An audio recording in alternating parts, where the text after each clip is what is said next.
So in this question 10.1, monochromatic light of wavelength 589 nanometer. तो एक monochromatic light है जिसकी वेवलेंथ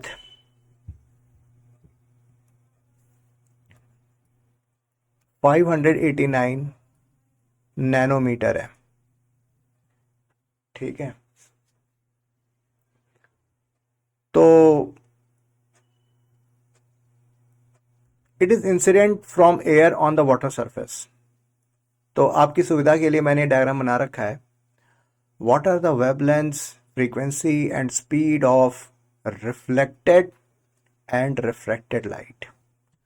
तो जो रिफ्लेक्ट हो गया ये तुम्हारा रिफ्लेक्शन का केस है, and the second one, this one is the case of refraction. दोनों केसेस को हमें डील करना है और बताना है कि जो इलेक्ट्रोमैग्नेटिक वेव है जो कि लाइट, उसकी कैरेक्टरिस्टिक्स में क्या फ़र्क आएगा। तो इस बात को हमेशा याद रखना है कि when light enters from one medium to another medium, its frequency does not change. इसकी फ्रीक्वेंसी में चेंज जो है वो नहीं आता। दूसरी चीज हमें ये पता है कि v is equal to nu lambda. What is nu is frequency and lambda is wavelength. तो अगर फ्रीक्वेंसी में कोई चेंज नहीं आ रहा है, what does it mean? v is proportional to lambda. If v is increasing, lambda is also increasing, and if v is decreasing, lambda will also decrease.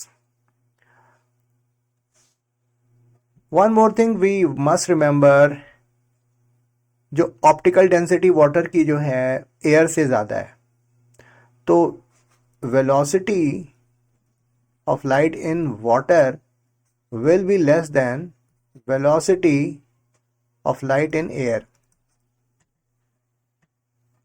क्यों?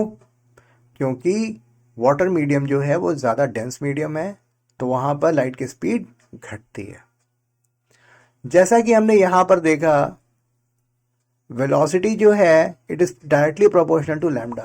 तो on that similar ground we can say that lambda of light in water will be lesser than wavelength of light in air. तो qualitative analysis तो हमने कर रहे हैं, हमने कर लिया है और ये बिल्कुल ठीक है। दो चीज़ें हमने अंडरस्टैंड की। In case of refraction, wavelength will fall, speed will fall, frequency will remain same. ठीक है ना? चलो अभी हम लोग रिफ्लेक्शन की भी बात कर लेते हैं। अगर लाइट का रिफ्लेक्शन हो रहा है, इसका मतलब medium is not changing, medium remains same. तो अगर मीडियम सेम है तो इसका मतलब क्या हुआ? Lambda, nu and v, all these three characteristics will remain same. But in case of refraction, velocity in water medium will fall, wavelength in water medium will fall. कितना कम होगा उसको कैलकुलेशन से हम लोग कर लेंगे, उसमें कोई प्रॉब्लम नहीं है। Velocity of in air, as we know, it is 3 into 10 to the power 8 meter per second.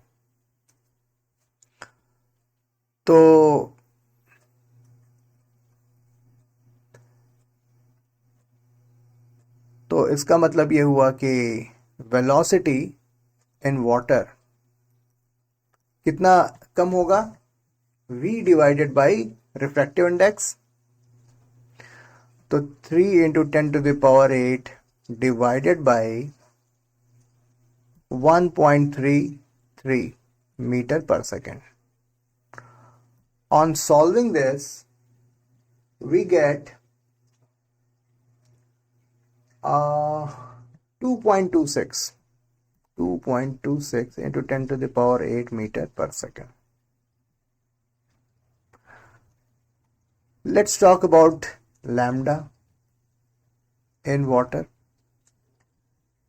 जैसा कि हम ऑलरेडी डिस्कस कर चुके हैं, lambda is directly proportional to v. जिस रेशियो में वेलोसिटी डिक्रीज कर रहा है उसी रेशियो में लैम्डा विल ऑल्सो डिक्रीज. तो कितना 589 नैनोमीटर है डिवाइडेड बाय 1.33 नैनोमीटर. इसकी यूनिट क्या होगी? नैनोमीटर. तो it comes out to be 444 nanometre. तो रिफ्रैक्शन के केस में हमारे आंसर्स क्या आ रहे हैं? Lambda is 444 nanometre, velocity 2.26 into 10 to the power 8 metre पर सेकेंड, एंड जो फ्रीक्वेंसी है इट विल रिमेन कांस्टेंट. तो कोई प्रॉब्लम नहीं है. न्यू की वैल्यू क्या है? तो v अपॉन लैम्डा कर लेना, जो भी वैल्यू आएगी that will give your result. ठीक है. So this way we have solved the problem statement, first problem statement. और